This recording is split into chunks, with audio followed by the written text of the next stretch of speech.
Praise the lord. પ્રભુ ઈસુના નામમાં આપ સર્વને પ્રેમી સલામ. પ્રભુના વચનોમાંથી શીખવા માંગીએ છીએ. માર્કની લખેલી સુવાર્તા 1 અધ્યાય અને 17મી કલમ.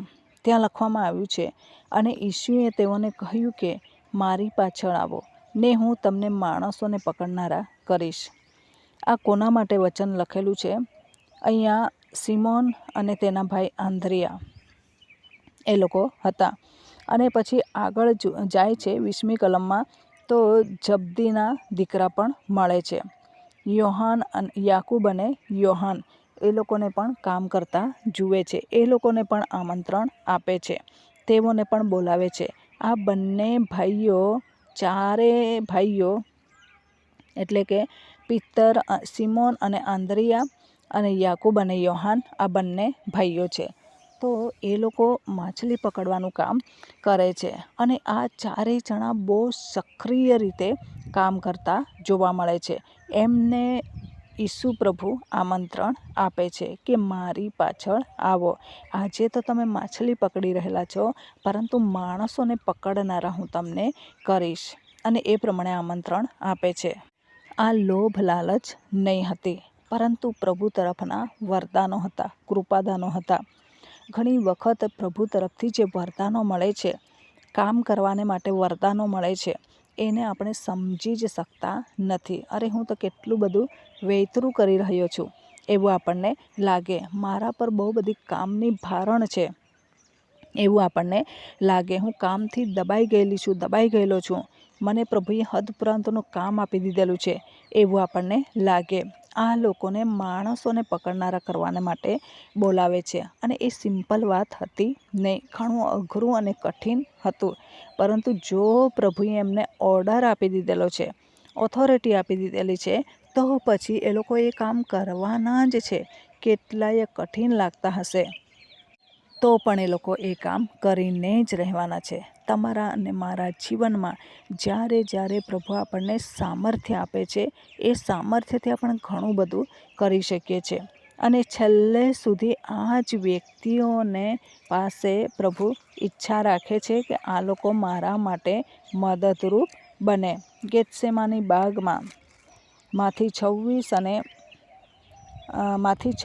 અને આગળ જોઈએ છે 36માં અને 37માં, ત્યારે એ પિત્તરને અને જબ્દીના બંને દીકરાને સાથે લઈને પોતે શોકાતુર તથા ઉદાસ થવા લાગ્યો. અહીંયા આંદ્રિયા નથી, પિત્તર અને યાકૂબ અને યોહાન, આ ત્રણેય જણા છે.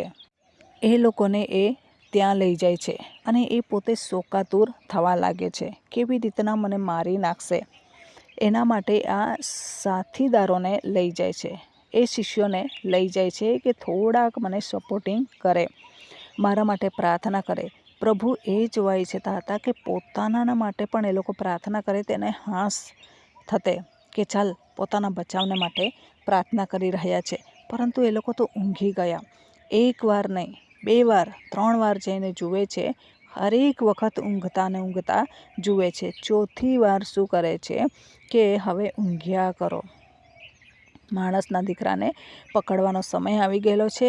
પ્રાર્થનાને માટે તમને અવસર હતો, પરંતુ હવે ઊંઘ્યા કરો અને તમારા ઉપર જે મુસીબત આવવાની છે એમાં તમે જાતે પોતે સંઘર્ષ કરીને બહાર નીકળો. હવે શું કરવાનું છે? પ્રાર્થના કરતે તો પ્રભુનું સામર્થ્ય તમને એ ફાંદામાંથી, એ જાળોમાંથી બચાવતે, પરંતુ હવે જાતે પોતે સંઘર્ષ કરવો પડશે.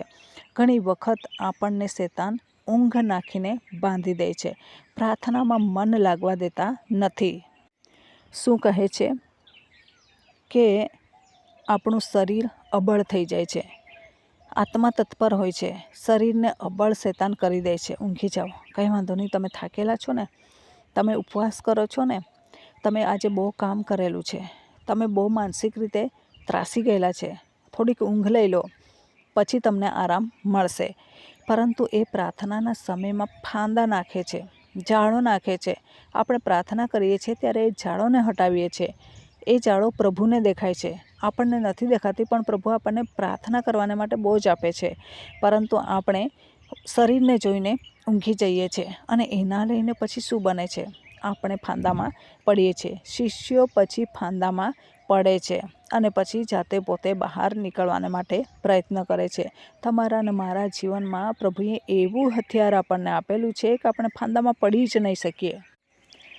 વારંવાર પ્રાર્થનાઓ કરીને એ શેતાની ઘડને, શેતાની હથિયારને આપણે તોડી પાડી શકીએ છીએ, બુઠ્ઠું કરી શકીએ છીએ.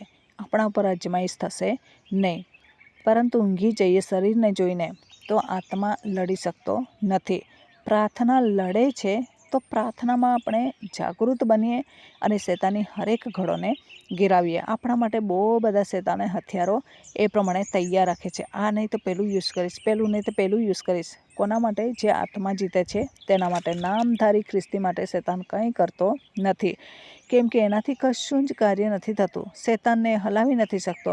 પરંતુ જે પ્રાર્થનાવાદી વ્યક્તિ છે એ હલાવી શકે છે અને તેથી એને તોડવાને માટે કોશિશ કરે છે. આપણે રાજકીય નેતાઓને જોઈએ છે તો એવા સત્ય પર ઊભેલા નેતા હોય, સારા કામ કરવાને માટે હોય અને એમનું ઘડ મજબૂત હોય, એમને તોડવાને માટે ઘણા બધા પ્રયત્ન ચાલે છે, તોડી નાખે છે. અત્યારે વેસ્ટ બેંગલમાં ચૂંટણી છે અને એમાં એક બેન છે જે મમતાને માટે ભાષણ કરી રહેલી છે. શું છે? મમતા કા ક્ષમતા અને એક નારી 100 पे ભારી. એક જ નારી છે પણ 100 વ્યક્તિઓને માટે ભાર અને માથાનો દુખાવ થઈ રહેલી છે. હલાવી શકાતું નથી બંગાળ. કેમ? એણે એવી રીતના જાગતા રહીને બાંધ્યું છે, લોકોની મુલાકાત લઈને બાંધ્યું છે. પોતાથી નહીં જવાય તો કોને મોકલે? પોતાના જે નેતાઓ છે, પોતાના જે સાથી મિત્રો છે, પોતાના જે કર્મચારીઓ છે એમને મોકલીને એણે એ મુશ્કેલીઓનો હલ કરેલો છે. એટલા માટે હવે શું કરે છે કે તોડવાને માટે બીજા લોકો બહુ પ્રયત્ન કરે છે, પરંતુ એણે મદદ કરેલી છે. એવી રીતના બાંધકામ એણે કરેલું છે કે જેથી તોડવાને માટે મુશ્કેલ છે. તમે ને હું જાગૃત રહીને આપણા વાડાને સાચવીશું, આપણા ઘરને સાચવીશું, આપણા આત્મિક જીવનને સાચવીશું તો શેતાન એવા 100 હથિયારો અજમાવશે, 100 વ્યક્તિઓને ઊભા કરી દેશે, આપણી પાસે આવશે નહીં. દાઉદ ભક્ત શું કહે છે કે તારે જમણે હાથે 10,000 પડશે પણ તારી પાસે આવશે નહીં. લોકો તો ઊભા થશે, પ્રભુ આવવા દેશે નહીં. પણ ક્યારે? જ્યારે પ્રાર્થના કરીશું ત્યારે. પ્રાર્થના નહીં કરીએ તો કોણ ક્યાંથી તૂટી પડશે એની સામે જવાબ આપવાને માટે આપણે સક્ષમ હોઈશું નહીં.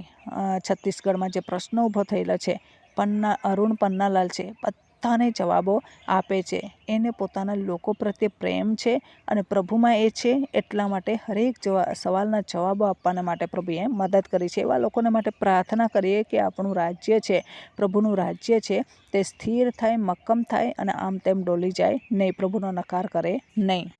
તો આ વચન પ્રમાણે જીવન જીવવા પ્રભુ આપણને સહાય કરે. વચનનો આશીર્વાદ પ્રભુ આપણને સર્વને પૂરો પાડે. આમેન. પ્રાર્થના કરીએ. પ્રેમાળ પરમેશ્વર પિતા, અમે તમારો આભાર માનીએ છીએ, તમારી સ્તુતિ કરીએ છીએ. તમામ શ્રોતાજનોને પ્રભુ તમે એવી રીતના પ્રાર્થનાવાદી જીવન આપો. દુઃખ સહેતા લોકોને માટે પ્રાર્થના કરે, પોતાના માટે પ્રાર્થના કરે, પરીક્ષણથી બચવાને માટે પ્રાર્થના કરે, એવી કૃપા માગતા પ્રાર્થના પ્રભુ ઈશ્વરના મૂલ્યવાન નામની અંદર માગીએ છીએ. Amen. Thank you. Praise the lord. God bless you. Amen.